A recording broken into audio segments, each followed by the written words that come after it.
Queridos irmãos, queridas irmãs, hoje nós estamos aqui para comentarmos a respeito dessas monjas clarissas de Belorado, que tem trazido uma grande repercussão no mundo inteiro e causado muita polêmica. E é por isso que nós queremos hoje explicar o que realmente está acontecendo. Porque os meios de comunicação estão falando em cisma ou em rebelião, quando na verdade essas monjas de clausura estão muito bem embasadas na defesa da sua posição para defender a Santa Igreja Católica. Então, nós queremos comentar a respeito disso e defender a posição dessas monjas, que nós estamos perfeitamente de acordo com elas, e queremos também apoiar aquilo que elas estão fazendo a partir desse manifesto católico que foi divulgado na semana passada e a partir de todas as atitudes que essas monjas têm tomado contrárias ao bispo local e ao impostor que está no Vaticano, que se apresenta como Papa. Então vejamos o que diz aqui a notícia. 16 freiras clarissas do convento de Belorado, em Burgos, romperam com a igreja na última terça-feira, depois de passarem por uma crise de fé e uma crise econômica. Tudo começou porque as freiras queriam vender um convento que possuíam em Viscánia e que estava vazio, para que mais tarde, com esse dinheiro, pudessem comprar outro em Ordúnia. No entanto, não obtiveram a permissão e isto e outros aspectos levaram-nas a romper com o Vaticano e a Igreja Católica tal como a conhecemos e o Papa. Uma outra notícia diz: a Ordem de Santa Clara, ou Irmãs Pobres da Santa Clara, que são mais popularmente conhecidas como Clarissas, e nasceram pelas mãos de São Francisco de Assis e de Santa Clara de Assis no século XIII. Mais de 800 anos depois, parece que uma das suas comunidades, composta por 16 freiras, com dupla sede em Belorado, Burgos e Ordúnia, Viscaia, poderia levar ao primeiro cisma da Igreja Católica no século XXI. Então se pergunta, o que está acontecendo com as irmãs clarissas de Belorado? A notícia surgiu nesta segunda-feira, 13 de maio, quando a abadesa da comunidade, irmã Isabel da Trindade, tornou público um manifesto católico de 70 páginas, no qual comunicava a decisão de deixar a Igreja Católica, colocando-se sob a tutela e jurisdição de Pablo de Rojas, católico excomungado em julho de 2019. Segundo os capelães das religiosas e os bispos da diocese envolvidas, Burgos, Bilbao e Vitória, tudo se deve a uma operação imobiliária promovida pelo excomungado em conivência com a abadesa e sem o apoio de todas as religiosas. Então veja que, de fato, a mídia vai explorar o tema para deixar a figura dessas irmãs o mais possível difamada e caluniada, para que essa atitude delas não tenha uma repercussão e que elas não consigam convencer outras religiosas e outros católicos no mundo inteiro a adotar a mesma posição que elas. Então, na verdade, o que está acontecendo com as monjas clarissas de Belorado, nós vamos explicar agora, é uma graça do Espírito Santo. E não é à toa que justamente nesse tempo que nós estamos vivendo, dentro dessa oitava de Pentecostes, essas monjas resolveram adotar aquilo que nós chamamos de uma posição sede-vacantista. Então, uma posição sede-vacantista significa a posição segundo a qual nós não podemos considerar que Francisco, ou também esses outros que estiveram antes dele, são verdadeiros papas da Igreja Católica. Por quê?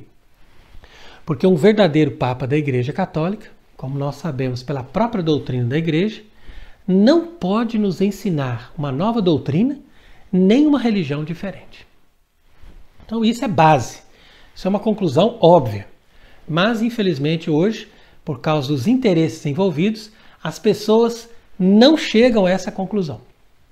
Portanto, a posição sede-vacantista não tem nada a ver com cisma nem com heresia.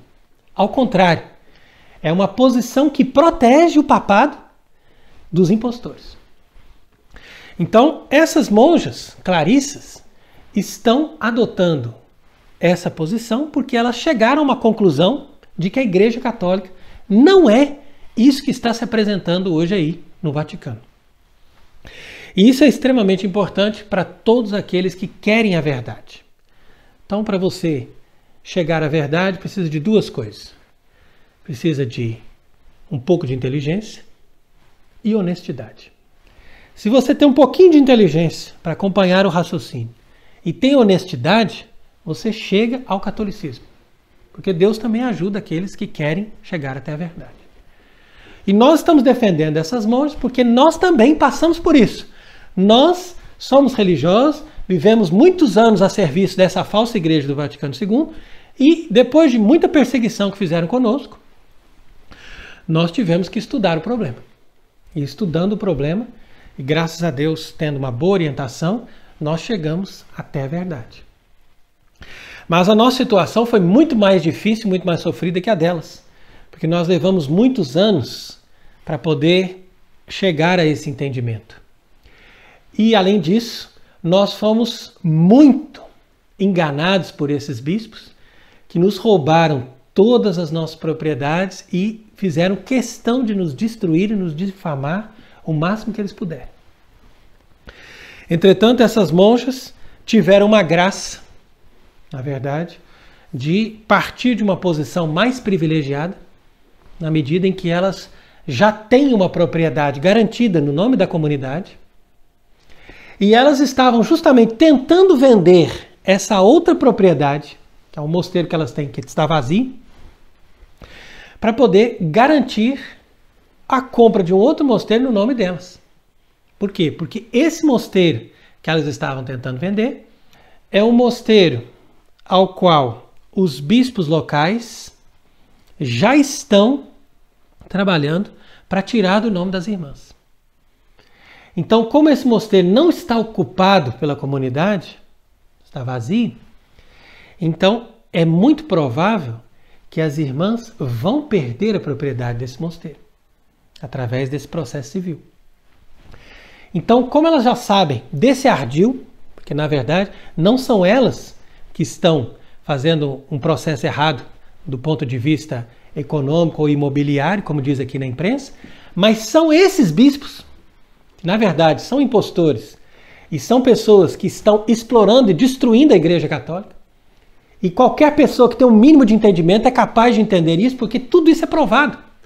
Nós sabemos que em todos os lugares do mundo, esses bispos estão vendendo o patrimônio da Igreja Católica e acumulando dinheiro para eles. Ou então juntando dinheiro para pagar as despesas dos processos penais e civis que são feitos contra eles mesmos ou contra os padres deles, que são pedófilos. Porque essa igreja do Vaticano II acumula pessoas pedófilas e acumula escândalos morais. Então tudo isso está vindo à tona, mas infelizmente a maioria das pessoas não enxerga e continua defendendo essa falsa igreja e defendendo esses bispos que trabalham para esses falsos papas.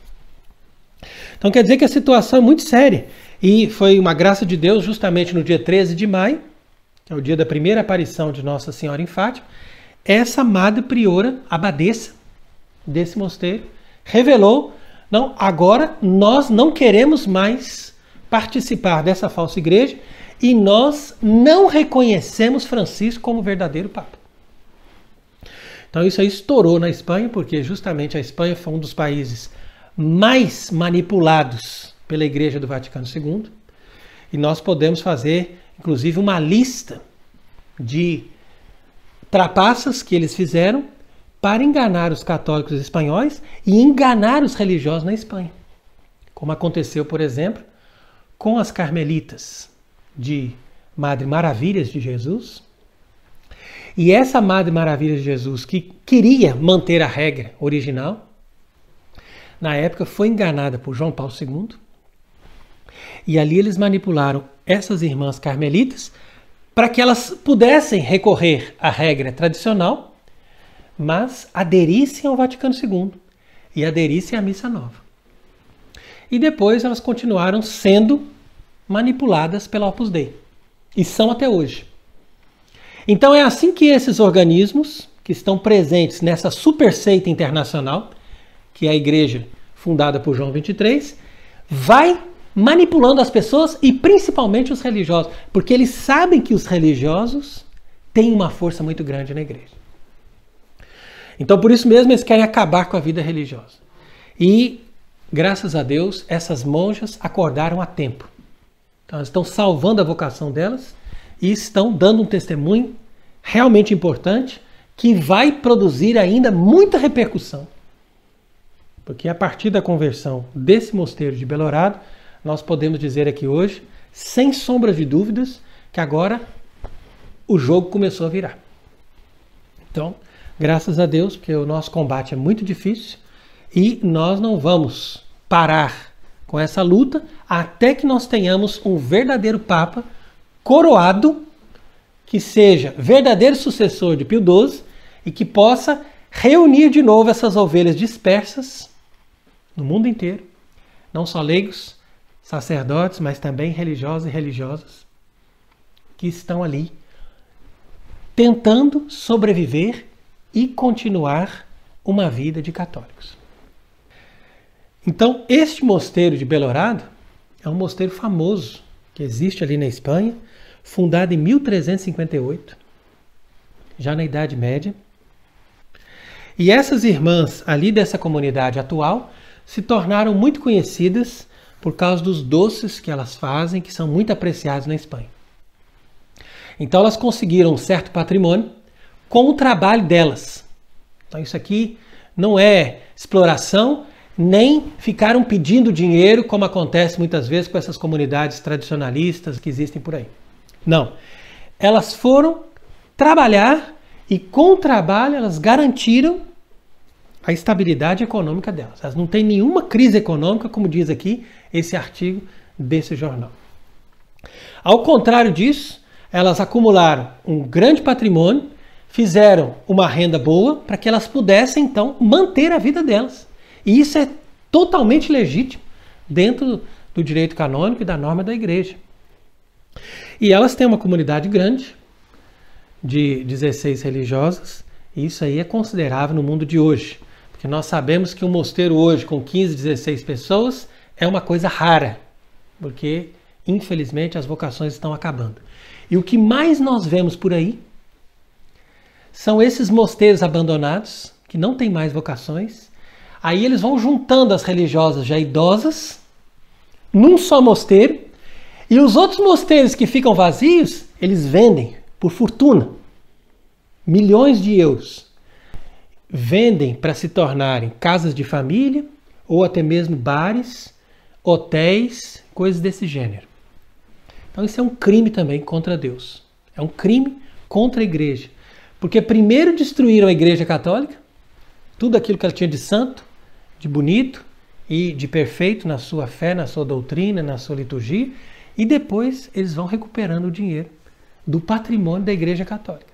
Sendo que eles estão roubando uma coisa que não lhes pertence. Porque se eles não têm a fé católica, eles não têm direito de pegar o patrimônio da igreja católica. Mas infelizmente isso aconteceu em todos esses lugares. E os religiosos que eram verdadeiros católicos e que não concordavam com o Vaticano II eram deixados de lado, marginalizados até morrerem. E os outros que aderiram a essa revolução, então eles foram ocupando altos cargos para poderem manipular toda essa tramóia que fizeram contra a igreja desde 60 anos atrás, quando começou o Vaticano II. Então essas coisas são muito sérias, nós estamos falando de coisas gravíssimas, que clamam a justiça de Deus, e não somente constituem grave pecado diante da moral da igreja, mas constituem também crime diante da lei dos homens. E se existisse verdadeira justiça na terra, essas pessoas todas estavam na cadeia. Inclusive esse que se apresenta como Papa e toda a tribo que está em torno dele. Portanto, essas irmãs não são rebeldes, elas não estão fazendo nenhuma rebelião, elas não estão fazendo nenhum cisma. Elas estão salvando a vocação delas e permitindo que a Igreja Católica continue existindo através da vida delas como religiosas de clausura. Então nós hoje estamos aqui para dizer isso e nós vamos fazer também uma conferência depois em língua espanhola para defender essas irmãs na língua delas, uma vez que nós sabemos que na Espanha elas estão sendo muito perseguidas e muito atacadas. Então, nós queremos hoje explicar aqui claramente para as pessoas que são capazes de entender quem está dentro da igreja e quem está fora da igreja. Quem está dentro da igreja? Quem está com o verdadeiro Papa. Se existe um verdadeiro Papa, todos aqueles que estão com esse verdadeiro Papa estão dentro da igreja. Agora, se a sede está vacante e se nós não temos um verdadeiro Papa, estão dentro da igreja todos os batizados que guardam a verdadeira fé. Portanto, se estão dizendo que essas irmãs estão fora da igreja, vamos perguntar ao Papa Leão XIII, quem está fora da igreja? Veja aqui a resposta. Tal foi o costume da igreja, desde sempre apoiado no julgamento unânime dos santos padres, que sempre viram como excluído da comunhão católica e fora da igreja todo aquele que se separa o mínimo da doutrina ensinada pelo magistério autêntico. Portanto, nós não estamos fora da igreja e essas irmãs não estão fora da igreja. Pelo contrário, é agora que elas estão realmente se definindo para estar dentro da Igreja Católica de todos os tempos. E isso está bem claro nesse manifesto católico que elas fizeram, que mostram a perfeita concordância com a doutrina da Igreja Católica.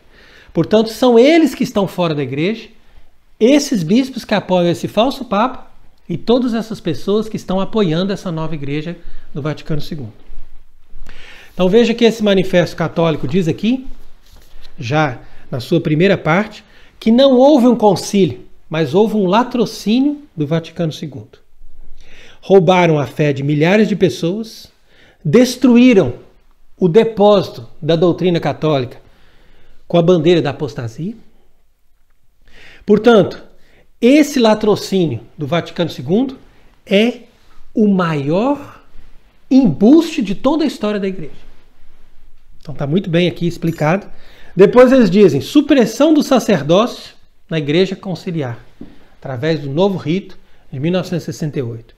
Depois, supressão do sacrifício perpétuo na igreja conciliar, através da nova missa de 1969.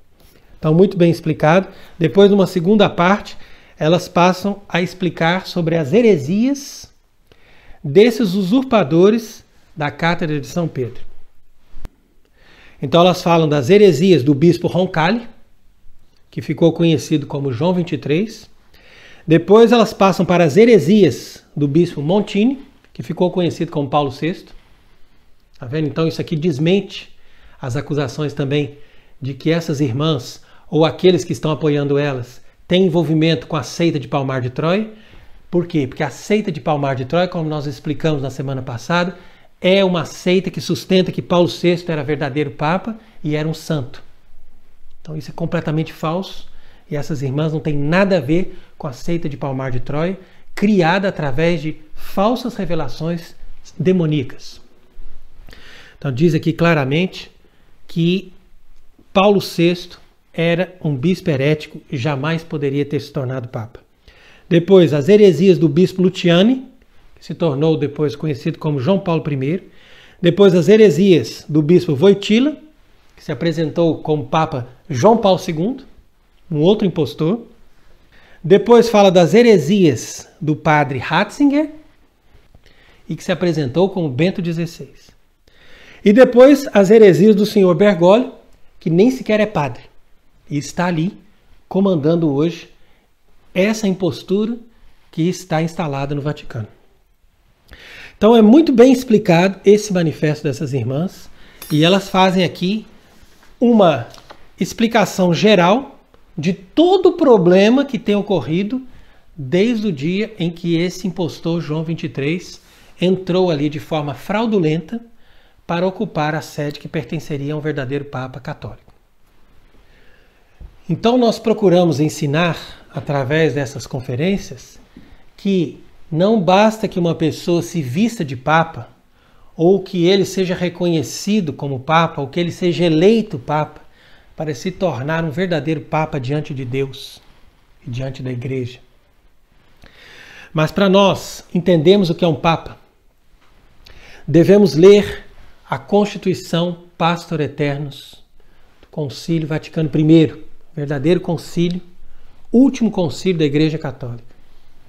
Então diz aqui, olha, este dom da verdade e da fé que nunca falece, concedido divinamente a Pedro e aos seus sucessores nesta cátedra, a fim de que cumprissem seu sublime encargo para a salvação de todos, para que assim todo o rebanho de Cristo, afastado por eles do venenoso engodo do erro, fosse nutrido com o pábulo da doutrina celeste, para que assim, removida toda ocasião de cisma e apoiada no seu fundamento, se conservasse unida a Igreja Universal, firme e inexpugnável contra as portas do inferno. Então essa passagem que nós estamos citando aqui, do Concílio Vaticano I, ela já explica exatamente o que é um Papa e por que o Papa é necessário para a Igreja. Então se o Papa não fosse infalível, ou seja, se ele não tivesse esse dom da verdade que Deus deu para Pedro e para todos os seus sucessores, ele não poderia cumprir o seu sublime encargo para a salvação de todos, de afastar o rebanho do erro. Então não é o padre fulano, nem o leigo ciclano que vai afastar as pessoas do erro, mas é o Papa. Por quê? Porque o Papa é investido por Deus do dom da verdade. Essa infalibilidade, como diz aqui, ó, nunca falece, isso nunca acaba, é um dom para que o Papa ensine sempre a verdade. Agora, tem pessoas que seguem essas seitas lefebristas e esses grupos que estão defendendo sempre a mesma posição de reconhecer e ao mesmo tempo resistir, e isso faz mais confusão na igreja, na medida em que essas pessoas impedem os verdadeiros católicos de adotarem uma posição correta pela verdadeira Igreja Católica. E fazem as pessoas continuarem tendo como referência essa falsa igreja, como se ela fosse a Igreja Católica, e tendo como referência esses falsos papas, como se eles fossem verdadeiros papas, mesmo ensinando os erros. Então isso acontece em todos os ambientes, em todos os lugares, principalmente na França, mas isso depois foi transferido para os Estados Unidos, para o mundo inteiro e também de uma forma muito forte para o Brasil. E nós estamos sempre denunciando esse erro, essa heresia do galicanismo, que consiste justamente em dizer que o Papa pode errar, pode ensinar falsas doutrinas e ao mesmo tempo ele é Papa. Então veja que perguntaram para um desses discípulos de Lefebvre no Brasil por que ele ainda continua defendendo que Francisco é Papa, mesmo criticando todos os erros dele. E ele respondeu: o Papa é como um pai. Se o pai nos manda roubar, nós não obedecemos, mas ele continua sendo nosso pai. E se ele bate na mãe, nós não seguimos o que ele está fazendo, mas ele continua sendo nosso pai. Então isso aqui é algo tão básico que eu acho que essas pessoas deveriam ter vergonha de fazer um raciocínio tão péssimo para chegar numa conclusão falsa, porque isso aqui é um sofisma. Na medida em que um pai é aquele que nos gera segundo a natureza. Então a autoridade do pai é a autoridade que ele recebe da natureza para educar os filhos que ele gerou. É só isso. Agora um papa, ele não é investido segundo a natureza, mas ele é investido na missão de papa, ou seja, de sucessor de São Pedro e vigário de Cristo, segundo a fé. Então é aquilo que a gente estava explicando numa outra conferência que nós fizemos. Quer dizer que ele entra pela porta, como diz Jesus em João capítulo 10. E, portanto, ele é o pastor das ovelhas. Agora, se ele entra por outro lugar, ele é ladrão e assaltante. Por quê? Porque ele tem que passar pela porta, ou seja, ele tem que estar de acordo com a doutrina da igreja para ele ser investido como verdadeiro Papa. Porque o Papa não é ordenado, como são ordenados os padres ou os bispos, mas ele é investido pelo próprio Espírito Santo do supremo sacerdócio. E na medida em que ele tem a fé, ele, uma vez eleito, vai aceder ao pontificado. Agora, se ele não tem a fé, ele não é capaz de aceder ao supremo pontificado. Por quê? Porque ele nem sequer é católico. Uma pessoa não pode ser o pastor supremo da Igreja Católica se ele não é católico. Então, um Papa está na ordem sobrenatural. E ele não está também ali fazendo um pecado ou nos propondo para fazer pecados. Se ele estivesse cometendo pecados, eu não estaria falando dele. Porque isso é problema dele com Deus. Pelo contrário, estaria fazendo questão de defender e ajudar para que ele pudesse deixar de fazer pecados. Agora, se ele está ensinando uma doutrina errada, então a coisa é diferente. Aí é um sinal de que ele não é um legítimo sucessor de Pedro.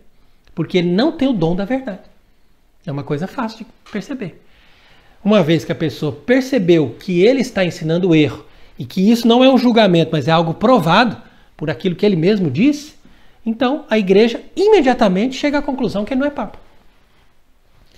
E é por isso que nessa entrevista que essa madre abadesa deu para esses meios de comunicação lá na Espanha, então ela disse claramente, quando a mulher perguntou: e por que vocês deixaram o Papa? Por que vocês não querem mais estar em comunhão com o Papa? Ela respondeu corretamente, como uma pessoa católica: nós não cremos que ele é Papa. Porque nós sabemos, como católicos, que se ele é Papa, nós nunca podemos deixá-lo. E se ele é Papa, nós nunca podemos desobedecer ou fazer resistência contra ele. Mas, uma vez que nós concluímos que ele não é Papa, então é claro que para a nossa própria salvação nós devemos nos afastar dele. Então veja o que diz Santo Afonso. Santo Afonso Maria de Ligório, grande defensor da doutrina do papado, ele explica que são estes que introduzem a ruína e a peste na igreja. Aqueles que negam que o pontífice romano seja sucessor de Pedro quanto à sua autoridade em matéria de fé e de doutrina. Ou os que afirmam que o supremo pastor da igreja pode errar nos seus julgamentos sobre a fé. Então quer dizer que, segundo Santo Afonso, a peste e a ruína é introduzida na igreja justamente por causa da doutrina galicana. Ou seja, daqueles que continuam dizendo que ele pode errar nos seus julgamentos sobre a fé e, ao mesmo tempo, ele continua sendo Papa. E é daí que nós damos graças a Deus pela conversão dessas irmãs, porque elas vão colaborar muito para a conversão de muitos espanhóis. Porque a Espanha e também a América Espanhola, tudo aquilo que a Espanha fez para difundir a Igreja Católica, tem um grau muito menor de tendência ao galicanismo que outros países que estão sob a influência da França ou mesmo de Portugal. Porque você veja que em Portugal os jesuítas foram expulsos já no século XVIII. E os jesuítas eram os únicos que ainda na ocasião estavam defendendo a doutrina do papado. Eles ensinavam a doutrina de São Roberto Bellarmine.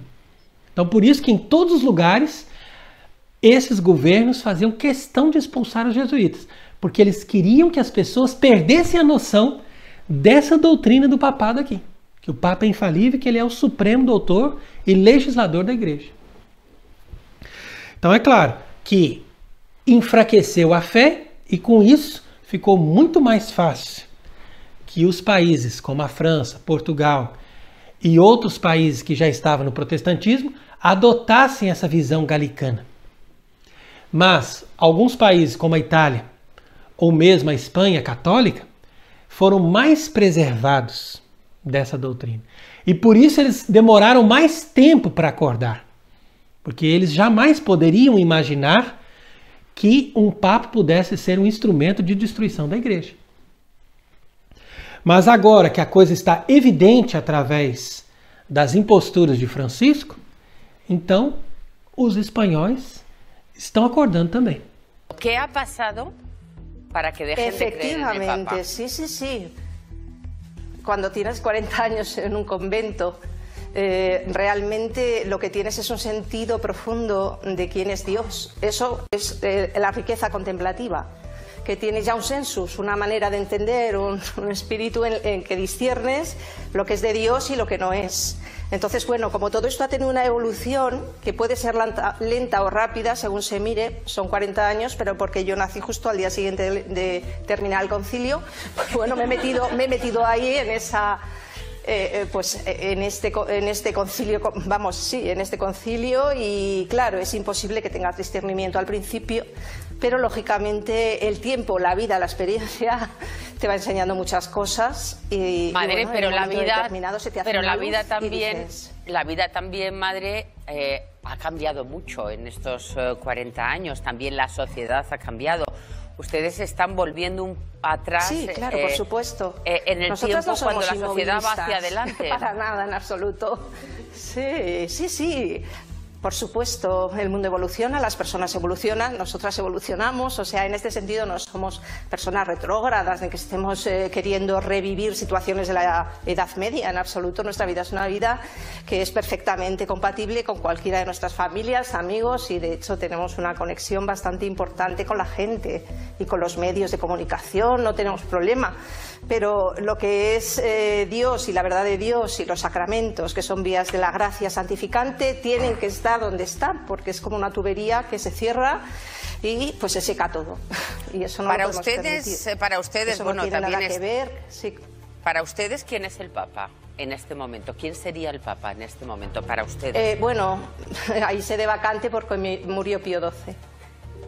Então nós também, como religiosos católicos, damos todo o nosso apoio para que essas religiosas continuem nesse caminho, a fim de que a Santa Igreja Católica possa ser restaurada através da eleição de um verdadeiro Papa, que pela graça de Deus possa estar na verdadeira sucessão do Papa Pio XII e que possa assim continuar a reunir em torno de si, na verdadeira unidade da fé, como diz aí o Concílio do Vaticano I, todos os fiéis e toda a Igreja em torno dele, que é a referência da verdadeira fé, da verdadeira doutrina. Então que Deus possa nos ajudar nesse combate difícil e que essas irmãs clarissas de Belorado sejam sustentadas pelo Espírito Santo nesse combate da fé que elas estão desempenhando com muita coragem. E que Deus seja bendito para sempre.